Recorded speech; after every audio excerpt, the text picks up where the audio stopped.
Have you seen Marvel's Thunderbolts yet? Are you curious about how the makeup department gets all those cuts and scratches on their actors in movies like that?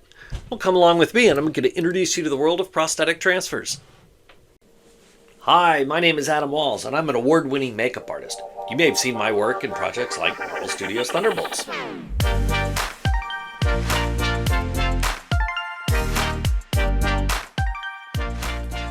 Do you know what a transfer appliance is and how to apply one? Let's go give it a shot.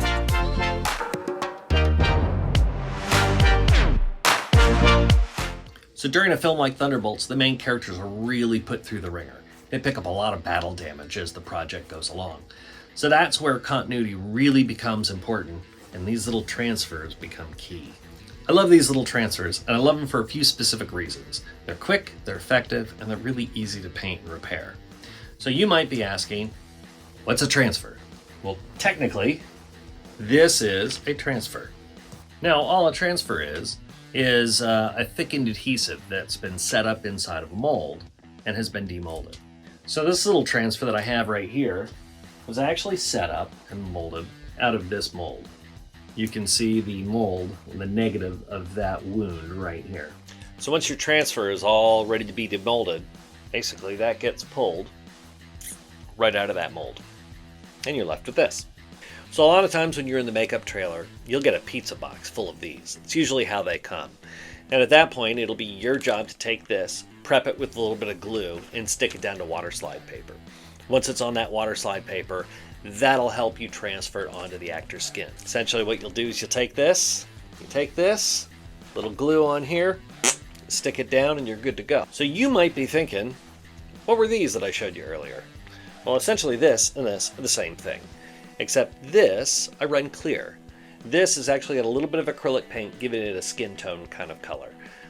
Essentially, the reason I run these clear is because I don't know a lot of times who these are going to go on to. So I kind of make them universally clear, so that way it works with everybody's skin tone. Do you want to see how fast this guy is compared to this guy? How much extra color correction you're going to need with this versus this? So that's what we're going to do. We're going to put a little timer up there, and we're going to see just how fast these guys are side by side. So when applying our transfers, the very first thing we're going to do is get out some Prosthetic adhesive. This is going to help our little prosthetic stick to our water slide paper easily. Go ahead and stipple that over the surface and get out a hairdryer or a small fan and make sure you dry the glue. Once that's dried, we're going to apply that to the paper and stick it down so it's nice and firm. The transfer paper is coated with a substance that activates with water and allows our prosthetic to slip off the paper and remain on the skin. Notice how I'm cutting the transfer in that kind of wavy sort of way? I'm doing this just in case we catch any glue along our edge. Sometimes that glue will leave a thin line on the skin, and that wavy pattern is going to make it look a little bit more natural than a straight edge will. Next, we go ahead and carefully peel our backing and place it onto the skin. Water will release our prosthetic from the paper, and if you warm that water up, it'll release even easier. After drying your transfer, dust it with a little powder, and this will take any tack away. And of course, Final Seal will eliminate that powder haze. Much like I do when I paint a silicone prosthetic, I go ahead and start with my neutralizers, and in this case, it's a little bit of red and a bit of green. After I put those two colors on, you can see that I'm going in with my natural one and just trying to give the transfer a basic skin tone color over top.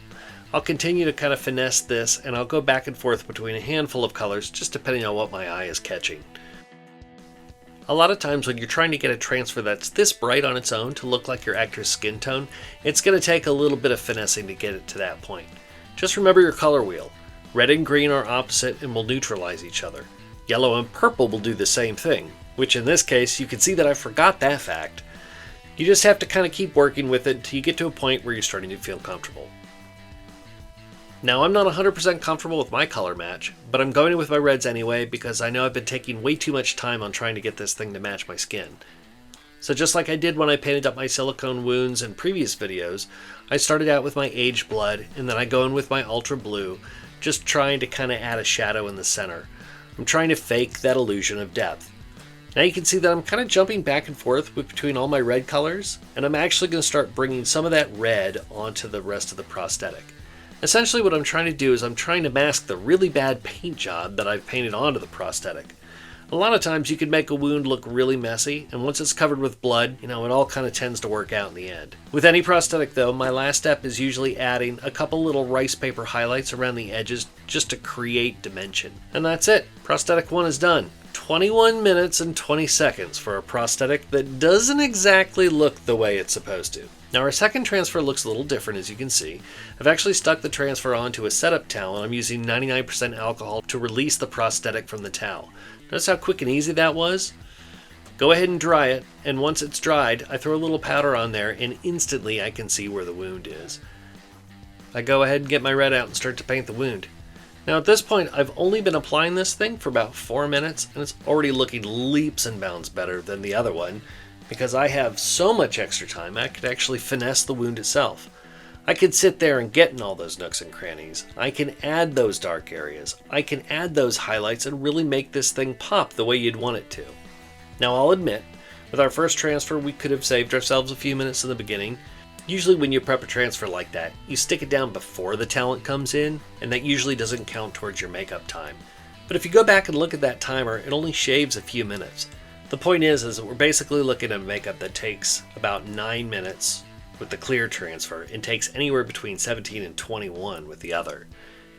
Now if you wanted to fix the color on that first transfer, you could go in and give it a little blast of cool tone or bruise tone from an airbrush, but that would still put you at that 21-minute mark or longer, and I would argue that the second transfer looks better regardless.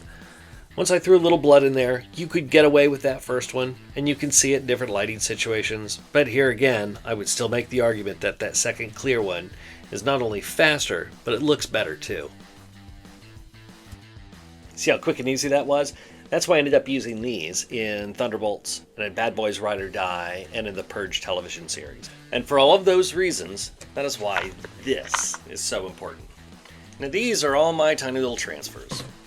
I have them all labeled and all numbered in this massive box. So if you have an actor on set who is in a fight sequence, and you need, say, a number 15, that needs to go on a cheek or something like that, you can go ahead and quickly apply one of these, spend 5 minutes as you saw in that video. If you have it prepped and ready to go, you can put that on your actor real quick and keep the continuity of the scene going. Usually you'll have enough time between setups. If the camera's going to move a little bit, you probably have 5 or 10 minutes. That's enough time to put one of these on. That's where these things really become important. What if you don't want something that small? You want something a little bit bigger? Well, great. We've got those too. Of course, in our medium cuts. And again, have a guide here for all of those. So if you need a letter G, for instance, you can go ahead and throw that on real quickly as well. It's just something that can kind of keep you nimble on set and continue to keep moving forward effectively. That's why these became so important in a project like The Purge, because you really never knew who they were going to go on. Sometimes you could get somebody who was darker, somebody who was lighter, and you need to make sure that you could put it on really quick there on set. Sometimes you'd have your director pull somebody from the extras and say, hey, I want you to have an injury on, and you're very quickly, in 5-10 minutes, trying to put that on as fast as you can. That's where these really become important. It's a tool, and knowing when to use this tool and how to use this tool is really the key. In fact, during Bad Boys Ride or Die, makeup department head Kim Jones trusted me to oversee her character's wound continuity during the finale of the film. Armando basically picks up a ton of different injuries. So I believe that we had this little guy, M, on his cheek here. We had L on his arm, and I think we ended up putting the E on his hand because I believe he gets stabbed through the hand. But it was really easy on the day to go ahead and apply these things as those beats happen in the fight. Camera's going to move, they're going to reset, great. I pulled him off, we went ahead and threw one on real quick, give it a little bit of paint, did some dress blood, and then boom, he's back in, and it gets revealed in the fight sequence. It's so much more impactful when you have these sorts of injuries that you can put on as the fight continues on. And having communication with your assistant director staff, your directors, and your actors, as well as costumes and props, to make sure all of that works in conjunction is really key, and it's up to you as the makeup artist to voice that as you go along. Again, as I always say, this is the biggest team sport you'll ever play, so you can use transfers for all sorts of things. They work great for injuries, as you've seen, But they also really work great in other applications, like eyebrow covers, for instance. Now, if you're going to do an eyebrow cover, you probably don't want it clear because you're trying to get rid of the hair. So at that point, you are going to want a pigmented transfer for that. Obviously, try to get it as close to the skin tone as you can. And if not, you're just going to have to spend some time painting it and really finessing it to make sure it looks natural.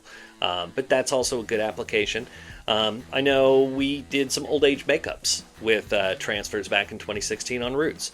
They didn't have a whole lot of time to have your actors sit in the chair on that project. And a lot of times if you're going to do an old age makeup with silicone, it's going to take a while. It is a process. You're going to have your actor in your chair for a couple hours probably.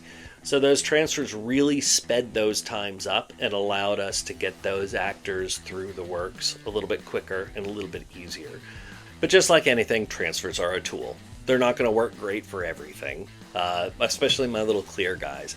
If you have a prosthetic that's thicker, like if you're trying to do a slit neck or a long wound or something like that, something with a little bit more meat to it, then you start running into problems and those transfers take a little bit more paint because that clear aspect starts to look like you have a piece of gelatin or something like that on the skin. Not exactly what you're going for. Not a deal killer. You can still paint it up, but it is going to take a little bit more time.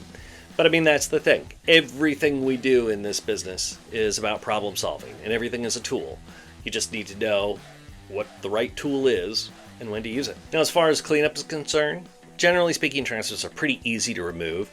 I like to use 244 to take those prosthetics off.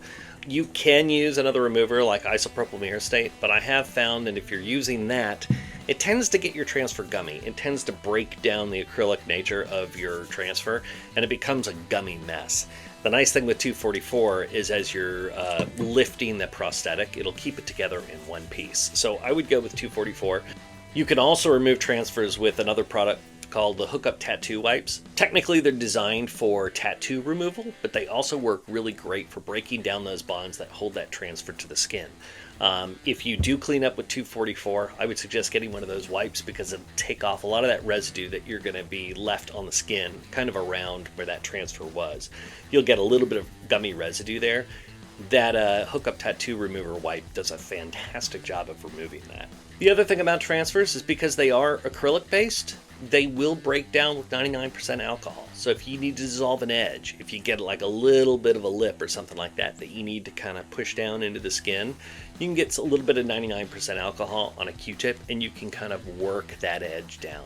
It's a great way for getting your edges to disappear if you need to. The other thing that I know I've done in the past, I worked on NCIS New Orleans years ago, and a lot of times we would put a transfer on an actor and the producers would come back and say, hey, can we open that up more? We want to see more of what's on the inside of that wound. I can't tell you the amount of times that I took half of that transfer off, literally ripped it, and then put another one on top in a different spot to extend the wound out. That is something that you can also do with those transfers. And if you have a weird hard edge or something like that, go with a little Prosthetic cream because of course that's what the transfers are made from. Go ahead and stipple that in there and you can kind of gunk it up and muck it up. Remember, at the end of the day, this is all about creative problem solving. So if you can use all of those skills to solve a problem, go solve the problem. So at the beginning of this video, you see all those cuts and scratches that I had all over my face? If you want to see how I achieved that look, if you want to see that whole process from beginning, middle, and end, go ahead and check out that next video and you can see the whole thing there. So, if you like what you saw today, go ahead and hit the old like and subscribe button. That way you're just kept up to date with videos as they get posted. And if you have any questions about transfers, have you applied them before? Do you want to give one a shot? Let me know in the comments down below and I'll make sure to answer any questions that I can. In the meantime, have fun out there and keep making cool stuff.